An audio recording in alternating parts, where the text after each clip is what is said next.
This conference will now be recorded. In this session, we're going to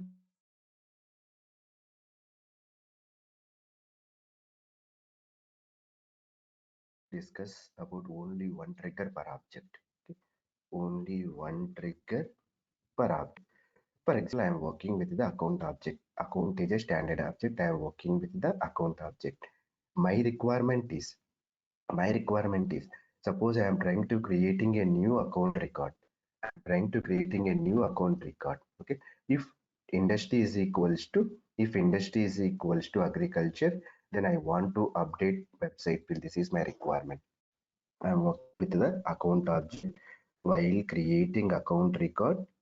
While creating account record, if if if industry is equals to agriculture, then we have to update website field. Okay, we have to update website field some blank like some data. This is my requirement. Like that, I got some other requirement while creating an account record or while based on such conditions are changed while creating account record only while creating an account record and I have some different conditions. So like that we wrote 4 triggers in account object. That is all for before insert operation. For before insert operation, we wrote 4 triggers. 4 triggers we wrote. Okay, 4 triggers we wrote. Okay, for example, A is one trigger, B is another trigger, C is another trigger, D is another trigger. We are working in account object. Account is a standard object. Okay, while creating an account record, if industry is agriculture, then we want to populate website field. This is my requirement. For this requirement, we wrote one trigger. Like that, we have some other triggers, some other requirements. Based on the requirements, we wrote multiple triggers. Okay, we wrote multiple triggers. So here my requirement is which trigger it will fire first. A trigger it will fire first, B trigger or C trigger or D trigger, which trigger it will fire first. Order of okay, order of execution of triggers is not in our control. In our control. When we will write multiple triggers. We will write multiple triggers we will write. Execution is not in our control. Which trigger it will fire first, that is based on the system automatically it will fetch any one of those triggers. Okay, my requirement is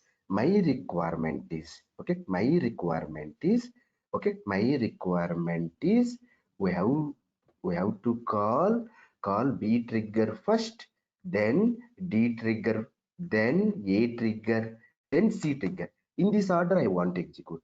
This is my requirement. My requirement is we have to call the triggers. First trigger is B, the second trigger is D, the next trigger is A, the next trigger is C. We have to execute in this order. So the problem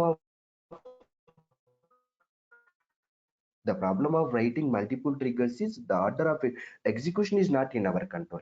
But I want to execute my trigger logic like this. Then how we are going to execute this logic is nothing but we have to write only one trigger per object.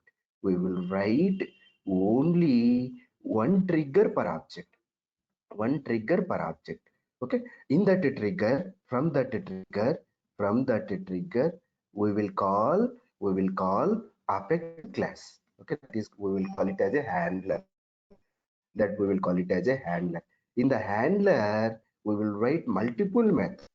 In the handler, we will write multiple methods. Okay, multiple methods we will write. In the handler, we will write multiple methods. Okay, multiple methods. So method means, for example, this is a class A.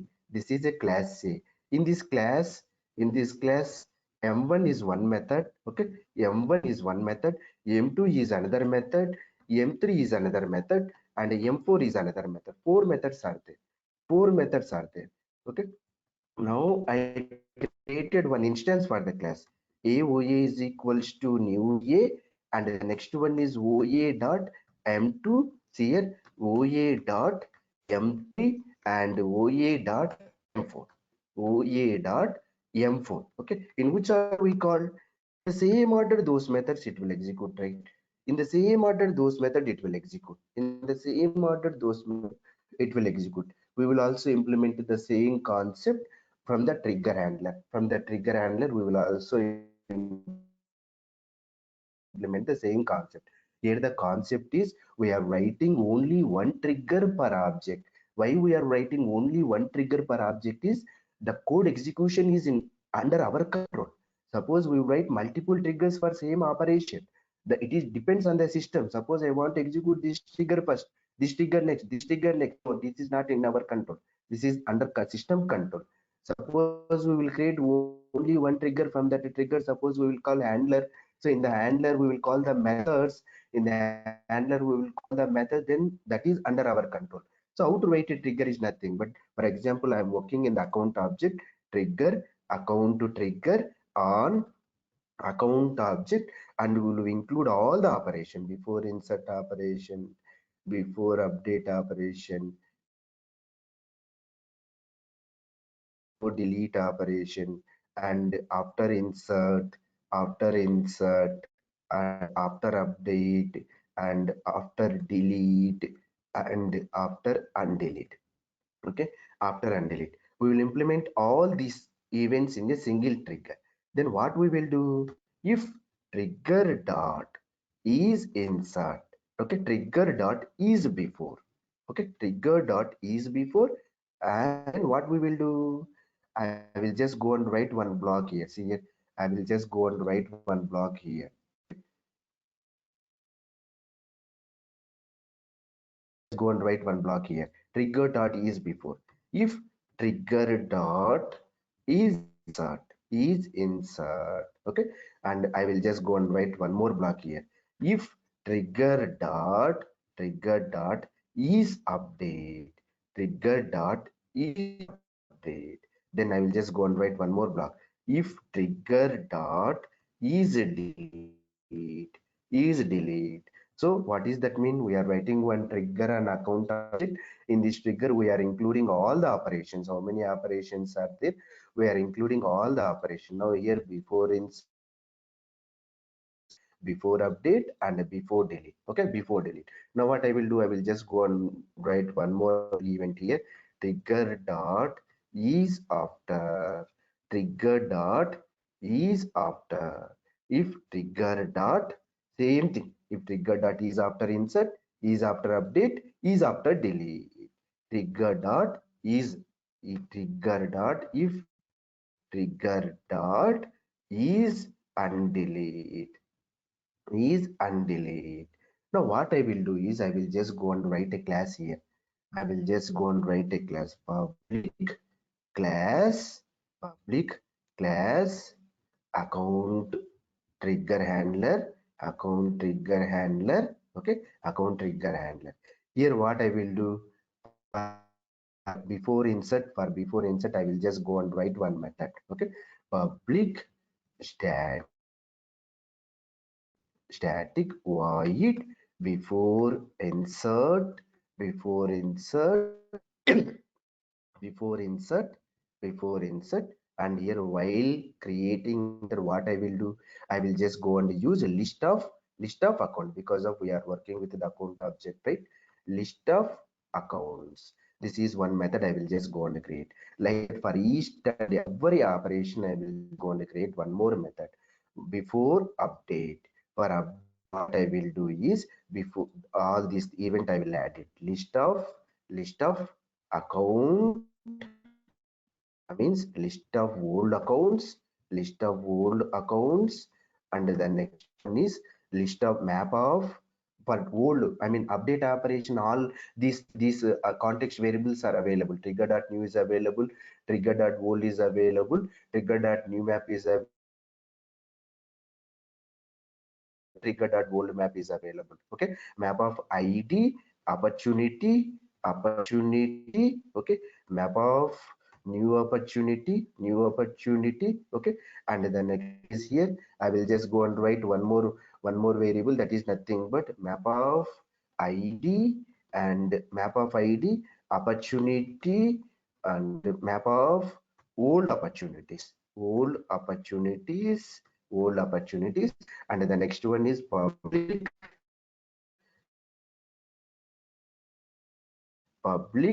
static void before delete. This is my method. Here list of account old accounts. Okay, this is in before. Now what I will do is, now go to our trigger, go to my trigger. This is my trigger, right? What I will do is, I will call this particular class. While calling this particular class, what I will do, account trigger handler dot, see here, this is my method, right? Before insert method, I will just go and include this particular method. While calling this method, what we have to do, trigger dot new. I am passing the current record. Here you have to observe, I am passing the current record, trigger dot new. But trigger dot new is, it is not available in the classes. It is not available in the classes. So we have to use trigger dot new. Return type is nothing but it is a latest record in the list format. List, which list? In account object we are working, right? List of account, and here list of account. Okay, trigger dot new, in the trigger it is available. That's why these are called trigger context variable. Now coming into apex class, this is my class account trigger handler dot before insert. Here we will just go and write all these list of account, means list of account, it will issue trigger dot new. Now coming into here, before update operation, go to here, trigger dot update is there, right? This is before update operation. Trigger dot handler. Here what I will do, in the which order it is taking, the first one is list of new account records, right? So trigger dot new. Okay, trigger dot new. Then the next one is old data. Suppose we want old data. So generally update operation in the sense means they will always include all these four variables, four context variables. Trigger.old, whether we required or not, they will include all these things. Then the next one is trigger.new map, and the next one is trigger dot, okay, old map. Trigger.new, what it will give, the list of a list, right? And which object we are working, account object. So list of account is nothing but what, old data. So list of account is nothing but what, old data. List of account. Trigger.old is nothing but what, it will give the old in the list format. And the next one is, in which format it will give, map the current data in the map format. Sorry, map of id account here. Okay, we are working with the account object, right? Map of id account, map of id old accounts here, old accounts. Then the next one is coming into here, map delete means account trigger handler dot before delete, account trigger handler dot before delete. Delete in the sense means no new map, no, no new one, only old one. Okay, only old one. Trigger dot old. And suppose we want to pass the data, trigger dot old map. So here we are passing old map, right? Then which order we have to receive, go to here, map of id account, map of id account, map of accounts. Then what here we will do, for example, I am working with the before update operation. So everything is same here for account acc. Generally we will write trigger dot new, right? Here instead of writing trigger dot new, what we have to do, we have to take this list of accounts. We have to take this list of account, because of whatever the transaction is there, right? That is we moved into here, list of account. And the next one is here, suppose we want the old data. Suppose we want the old data, then how we will take? Generally trigger dot old map, right? Old map dot get of acc dot id dot that parameter, right? That parameter, for example, name we want. Then here what we will do, here this is a old accounts. Okay, instead of this one, I will just go and use this one, map of old accounts dot get of acc dot id dot name does not equals to acc dot name. Old name does not equals to new name, and the remaining thing, logic and everything is same. Logic and everything is same. Okay, and instead of some people what they will instead of from the account again they will call one more class account, they will again they will call one more class account service. That class name is nothing but account service, account service, and they will account service dot, for example, update populate type, that is my requirement. With that requirement they will create a method, then they will pass this list of accounts. This is an apex class. In that apex class this is a static method. So instead of writing here again they will call one more class, one more. In that one more class they will create different method. Those methods they will call it here. What happened, suppose I will create here one trigger, then what happened here, it is completely in our, for example I want to call some other method.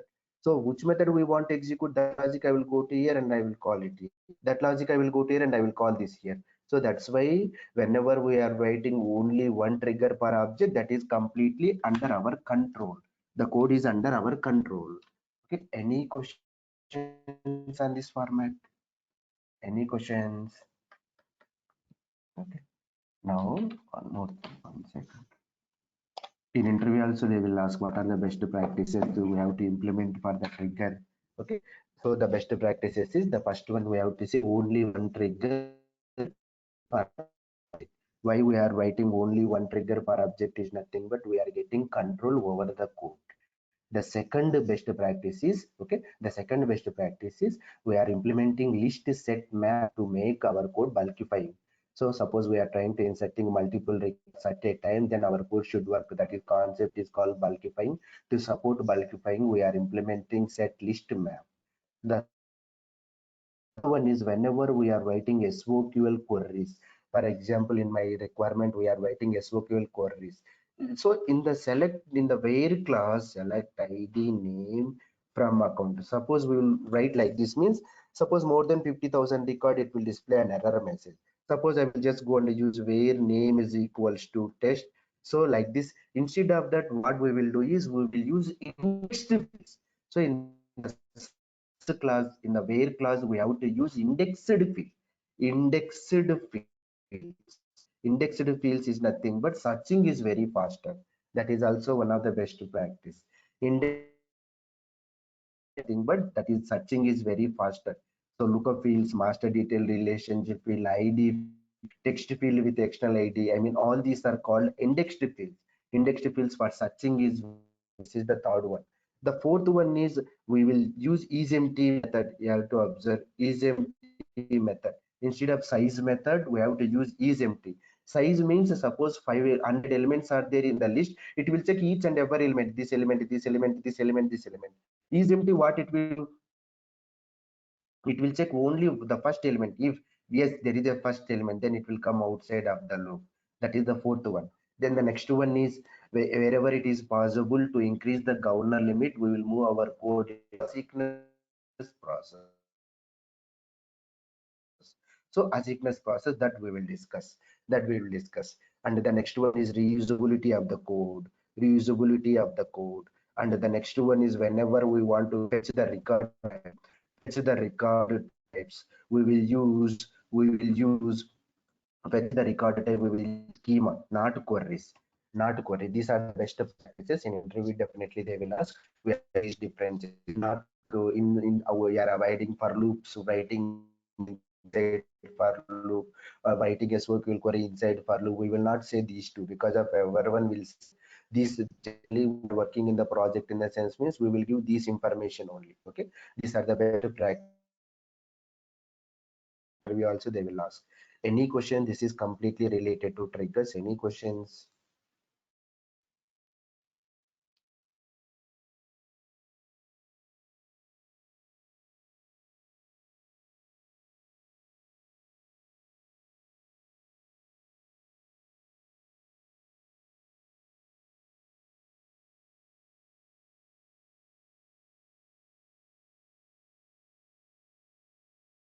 Umesh garu,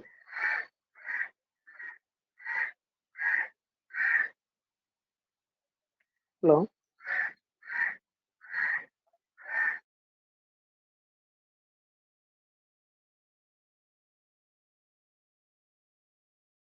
Mahesh voice రావట్లా. ఇప్పుడు voice వస్తుంది మహేష్ అన్నది Ramesh.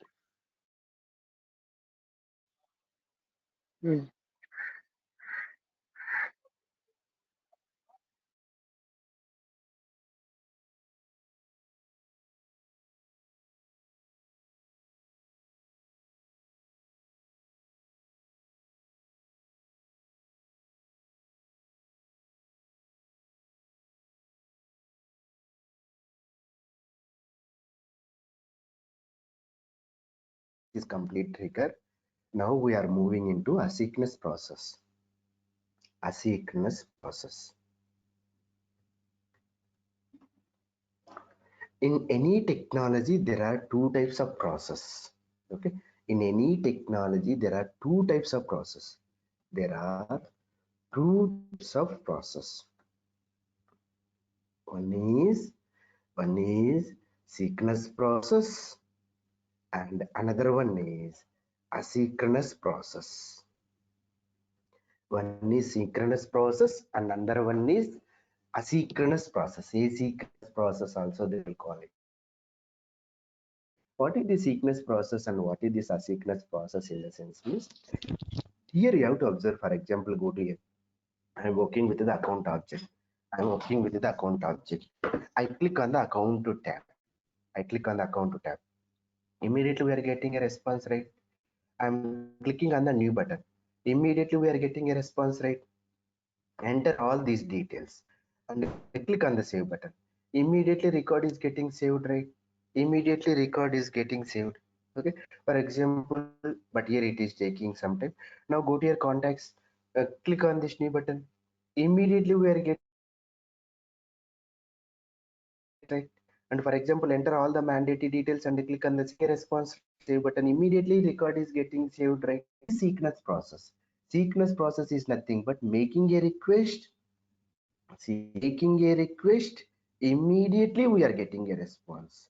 Immediately we are getting a response. Okay, making a request, immediately we are getting a response. Salesforce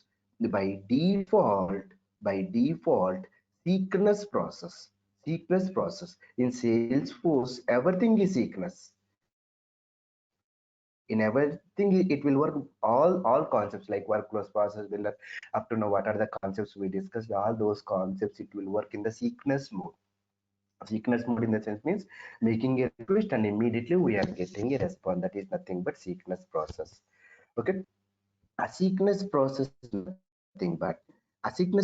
nothing but making a request, okay, request, and we will not wait for response. We will not wait for response. We will not wait for response. Wait for response. Okay, making a request and we will not wait for response. Then when the response it will give. Here we are getting immediately in the sequence process. Immediately we are getting a response. Here you have to observe, click on the contact tab. Immediately these are available. Click on this new button. Immediately page layout is available. Immediately we are getting a response. But here in asynchronous process we will not get response immediately. We have to wait. We will not get response immediately. Okay, immediately we will not get a response. Okay, that is based on the server availability. That is based on the server availability. That is nothing but asynchronous process. Asynchronous process is nothing but we are making a request.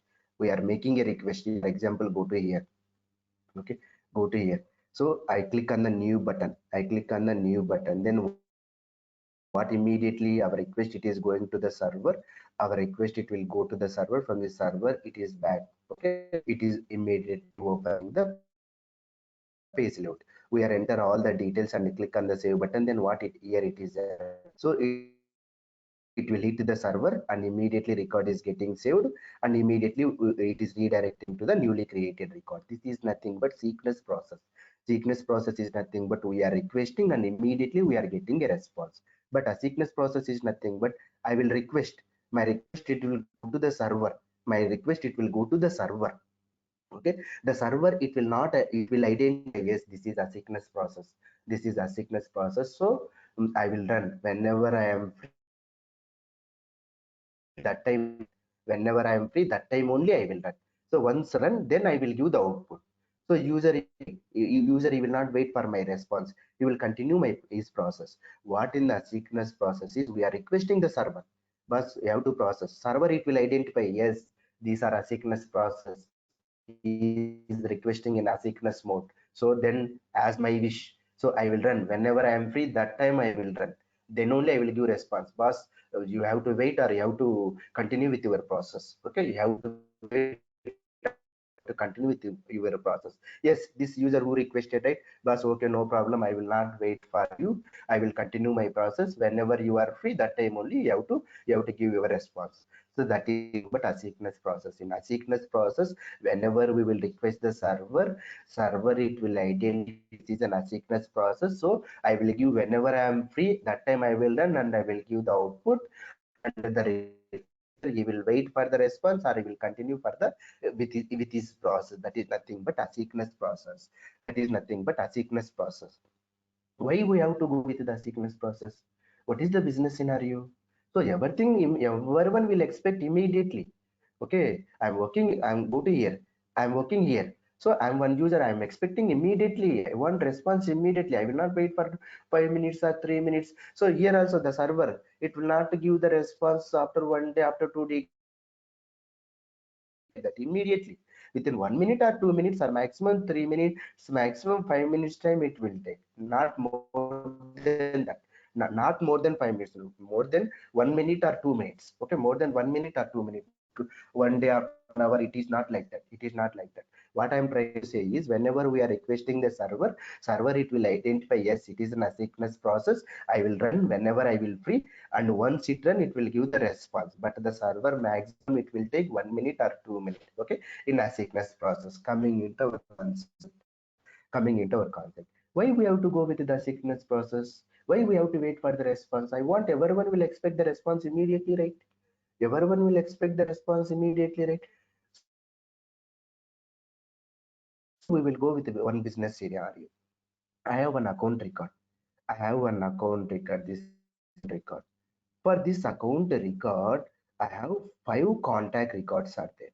5 contacts: A, B, B, C, D, E. Okay. Suppose here we are trying to updating a phone number. Then we want to update all the contact record phone number. This is my requirement. We want to update this phone number, this phone number, this phone number, this phone number, this phone number. Okay, we want to update all the corresponding contact record phone number whenever we are trying to updating a phone number here. That is my requirement. So how many contact records are there?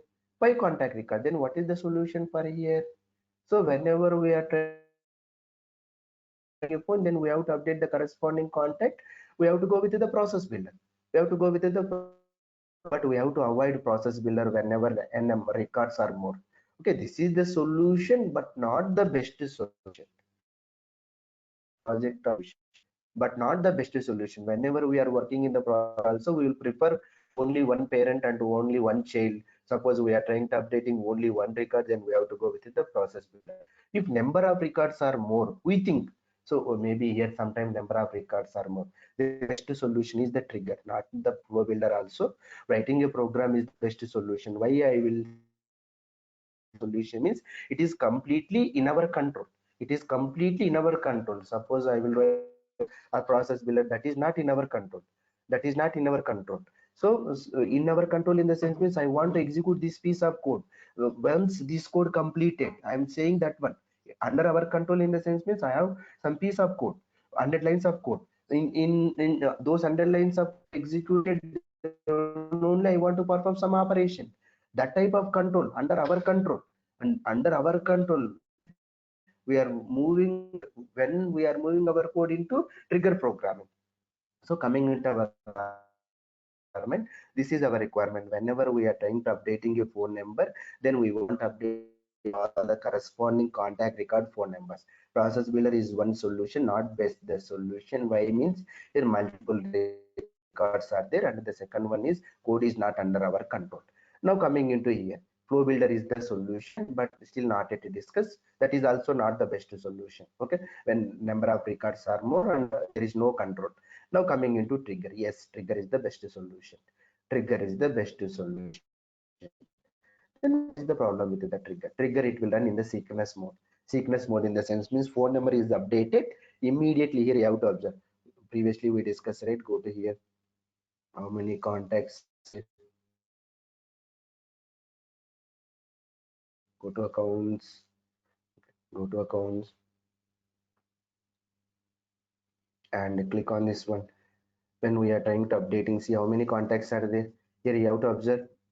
Suppose I will go to here, click on this edit button, and I will try to update phone number 88 and click on the save button. Then my record is getting immediately saved, right? See, immediately saved. Once record is saved, automatically see here phone number is also updating, right?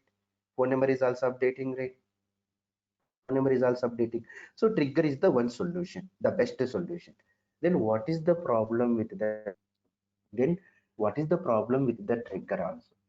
Here one problem with the trigger. What is the problem is nothing but, suppose 5,000 records are there, 1000 records are there, 2000 records are there, 1000 contract records are there. Then that time what it will happen? One parent record and multiple child records. Multiple child records means we are not guaranteed. Sometimes 500 is there, sometimes 1000 is there, sometimes 2000 is there. We are not guaranteed, right? There is no restriction. This is one to many relationship. We can create a number of records. So if thousand, assume that there is a 1000 child records are there. Then we are trying to updating a phone number and assume that there may be a 1000 contact records are there. Then what happened? There may be a 1000 contact records are there. Then what happened? So in that case, the account record, it will not get immediately saved. See here, whenever I will click on the save button, see here you have to observe, saving is there, right? It will show like this, saving only. So what I am trying to say is, one parent record and less number of child records, my record immediately gets saved. My record immediately gets saved because the backend we got a trigger, that trigger is updating. But now coming into here, one parent record and 5,000 contact records are there. Suppose we are trying to updating phone number and backend we got a trigger. Then what happened? This account record immediately it will not get saved. It will say like the saving. Why it will say like saving? Backend you are right, you wrote one trigger to update the contacts. That trigger is still updating those 5,000 contact records. Those 5,000 contact records completed. Then only I will save it. Otherwise, I will not save. Otherwise, I will not save. What I am trying to say is, one parent record and less number of child records.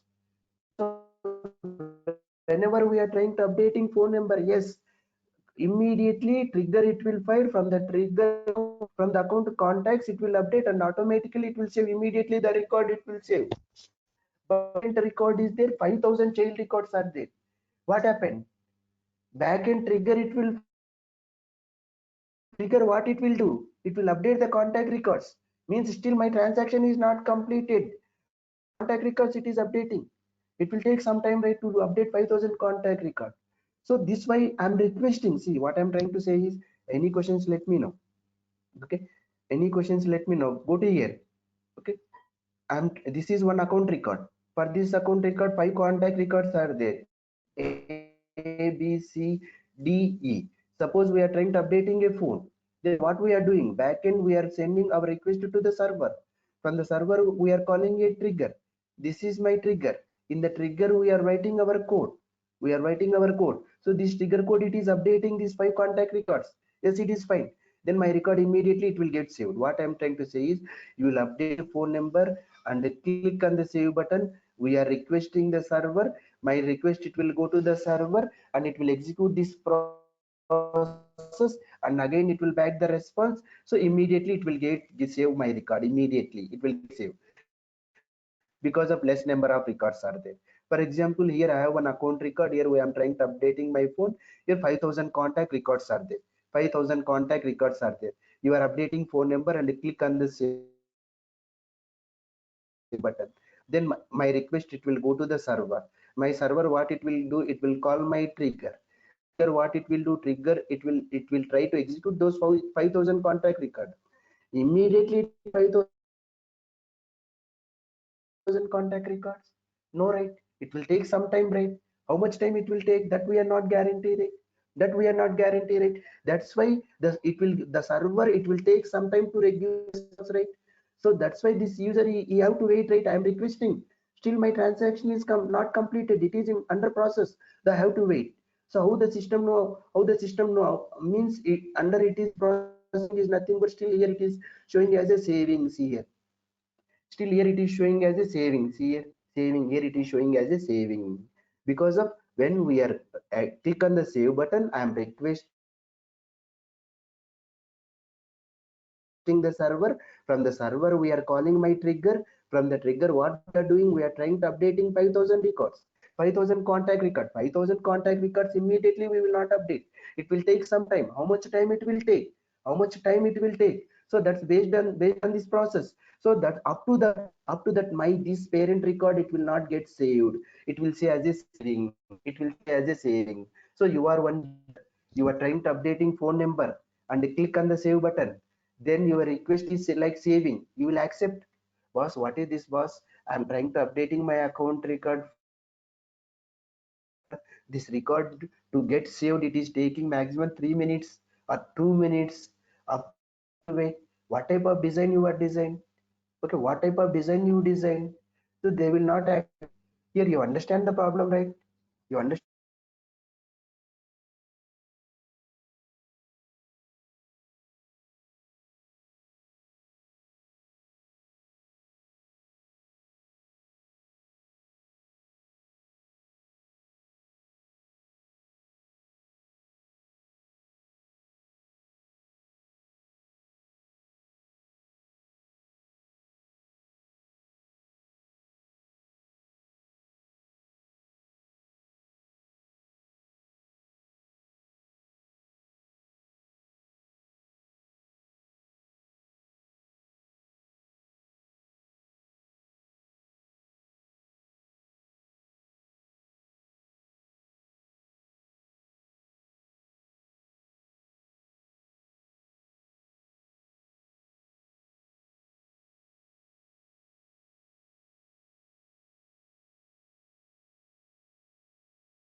Sorry.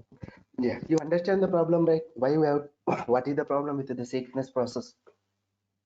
In interview also definitely they will ask.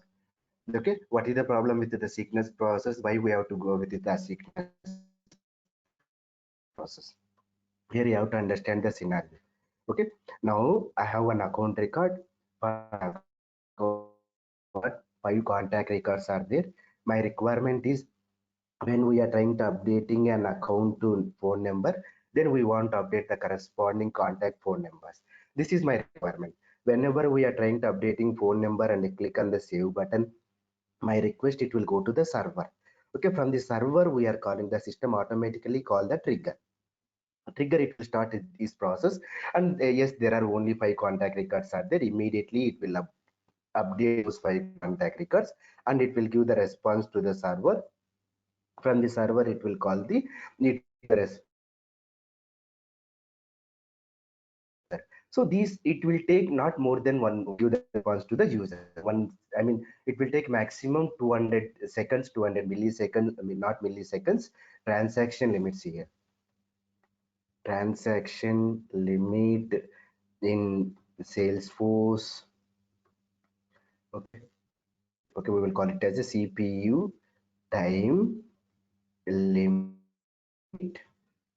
limit exceeded in Salesforce. 200 seconds. Apex CPU time limit exceeded. Some limit is there. In interview also they will ask. Apex CPU time limit exceeded exception also we will get here. Apex CPU time limit. Okay, 1 second. Apex CPU time limit. Apex CPU time governor limit. See here, send email not 10 minimum 6 10,000 millisecond. Here 10,000 milliseconds. Okay, 10,000 milliseconds maximum CPU time on the Salesforce server is 10,000 millisecond, but asynchronous process 60,000 milliseconds. Just remember this one. So whenever this is we are running in synchronous mode, right? Whenever you will click on the save button and our request, it will go to the server. From the server it will go to the it will call the trigger, it will process the time, it will process our request, and it will give the response back to the server, and from the server again it will back to the user. That time maximum 10,000 milliseconds, it will not more than that.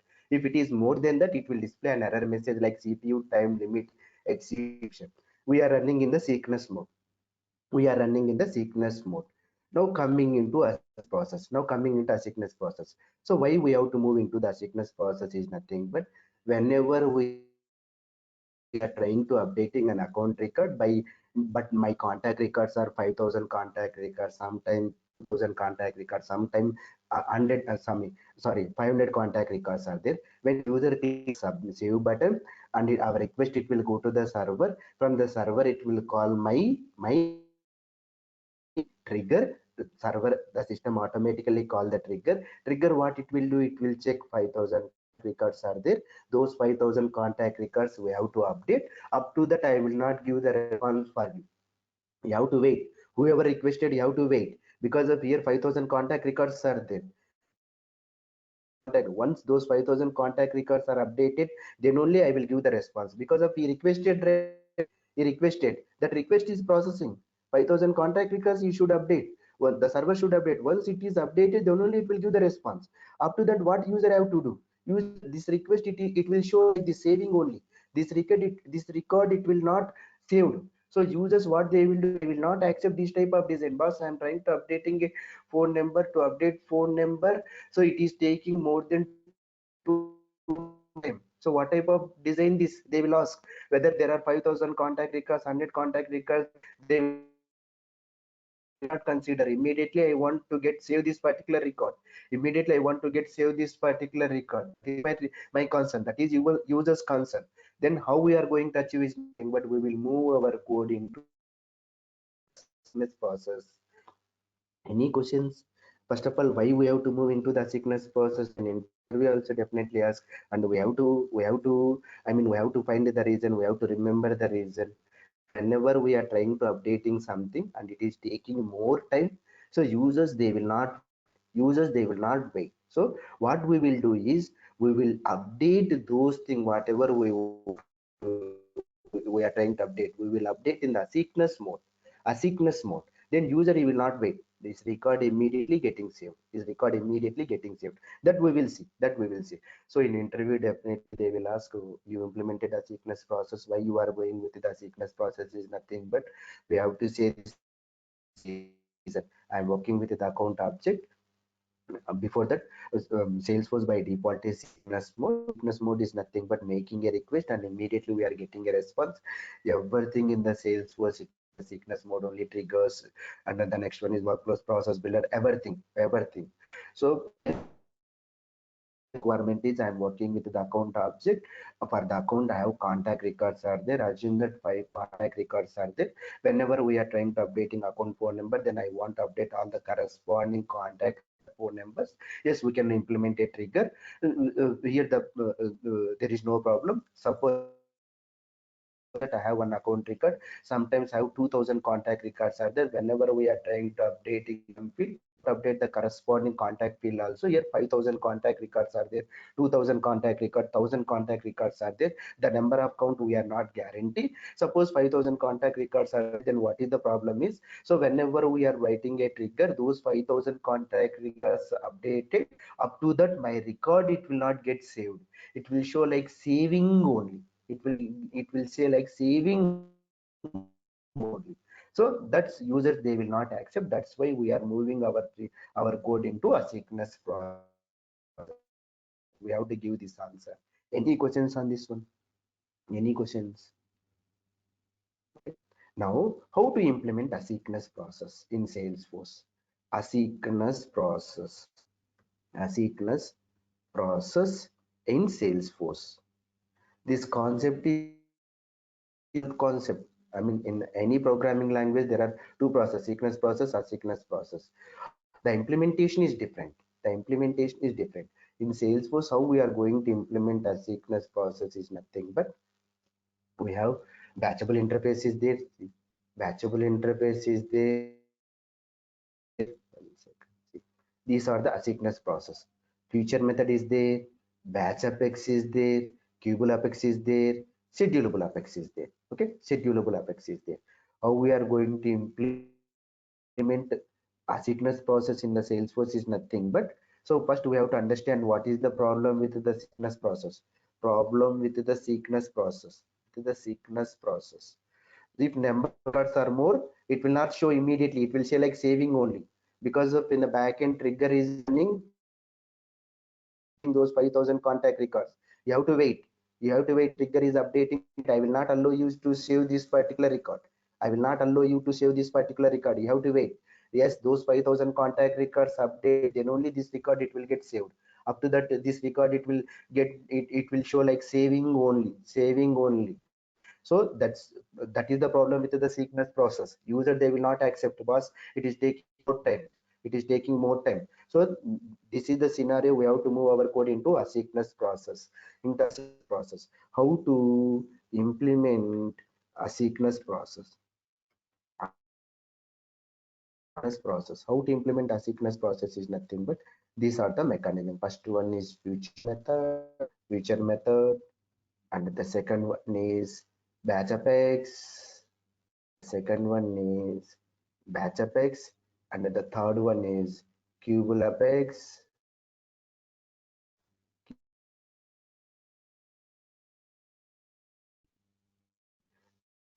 Queuable apex, queuable apex, and the fourth one is apex, schedule apex. First we will go batchable apex. First we will go with the batchable apex. Okay, go how to implement batchable apex. So first of all, how you are going to implement asynchronous process? Four mechanisms are there: future method, batchable apex, queuable apex, schedulable apex. We have to remember. Then first we are working with the batch apex. Batch apex in Salesforce. Okay, batch apex in Salesforce. Okay. Batch apex in the Salesforce. 1 second.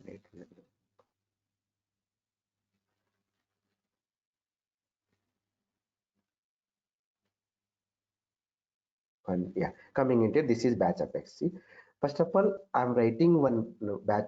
This is batch apex. Batchable is an interface. First, we are going to discuss with the in batchable. See, batchable.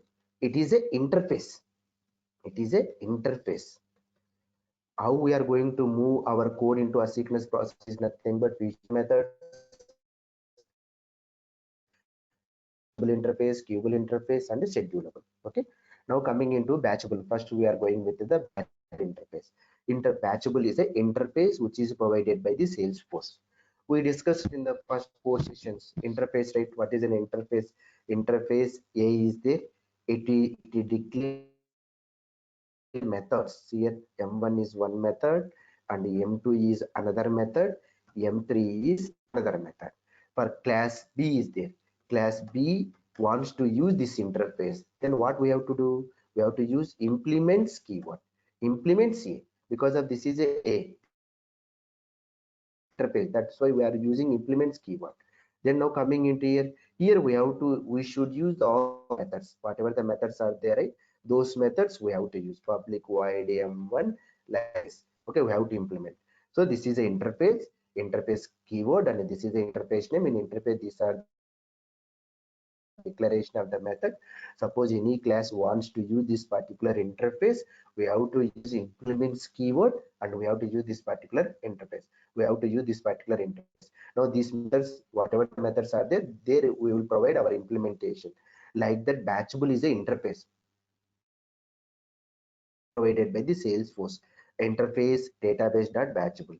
In batchable interface, three methods, lot of methods, more methods are there, but regularly see start method, not more, only these three methods. Okay, start method is there, and the next one is start method is there, and the next one is execute method is there, execute method is there, and the next one is finish method is there.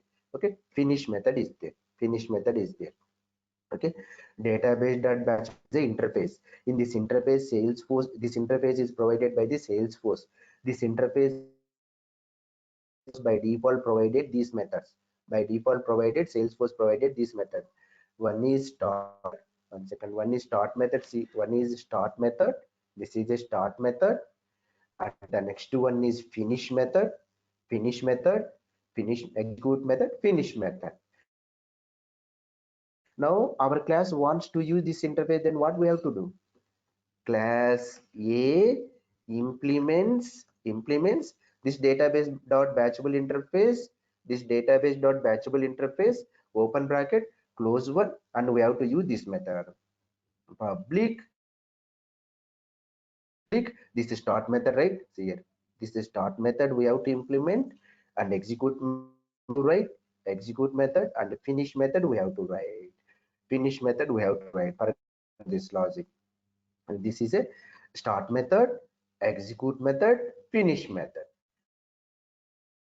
Class A wants to move its code into asynchronous process. Then what class A wants to do? Class A should implement this interface. Class A wants to run this class A code into asynchronous. Then what class A wants to do? Class A should implement either future method, batchable, and queuable and schedulable apex. Here it is implementing batchable interface. So whenever it is implementing batchable interface, then what class A should do? It should provide start method, execute method, finish method. Then whatever the code is there, in this code the system identify as the implemented batchable interface. Then I will run into the async. Then I will run into asynchronous mode. So what we will do is, for example, I have one trigger account to trigger on account object. See here, on account object, after insert is there, right? Then what we will do here, if trigger dot is after, and trigger dot is insert is there, right? Is insert, then what I will do, I will just go and write a class here, public class account trigger handler, account trigger handler. This is my class, and here what I will do, I will just call one method, public static void after insert list of account, here list of accounts. Okay, list of accounts. Generally in the real time we will write like this. Then what I do from this trigger, I will call this method account trigger handler dot insert. Okay, after insert, and here we will call these things like trigger dot new. Then what I will do, I will just go and write one more class here, public class update contacts implements batchable interface, implement database.batchable interface here, implements database.batchable interface, implements database.batch interface here. This is database.batchable interface. Here what I will do, I will call my class update contacts, you see, is equals to new update contacts. Here database dot execute batch, you see. So here, what is the order of execution? When suppose I am trying to creating one account record, whenever I am trying to creating one account record, yes, in the account object we have trigger is there. From that trigger, what we are doing, we are calling this handler method. It will come into this handler method. From this handler method, what we are doing, we are calling this class. This class is using, it is implementing batchable interface. Yes, whatever the code is there, that code we are running in the sequence mode. First we are taking from the user in the sequence mode. See, still it is in the sequence mode. Here it is moving our code into sequence mode. Okay, it is moving our code into sequence mode. Okay, from the sequence mode we are moving our code into asynchronous mode. How we are moving, how the system identify this code I have to run into the asynchronous mode is nothing but we are implemented this batchable interface. By using that, the system identify, yes, this code we have to run in the asynchronous mode. But when this class it will call, suppose user is trying to creating one account record. Once account record is created, yes, account trigger it will fire. Here this method it will fire. Still it is sequence mode. Here from here it will come, and here also it will fire, and here still it is sequence mode. Then whenever it is calling this piece of code, whatever there in the piece of code, this piece of code it will run into the sequence mode. How we will say it will run into the sequence mode is nothing but we are implementing this batchable interface. Okay, by using that, the system identify we have to run this code into asynchronous mode. Why we have to run into the asynchronous mode? What is the asynchronous mode? That we have to remember. This is for today's session. In the next session we will start this example. So which code we will run here and how to write a code. Any questions will go one by one.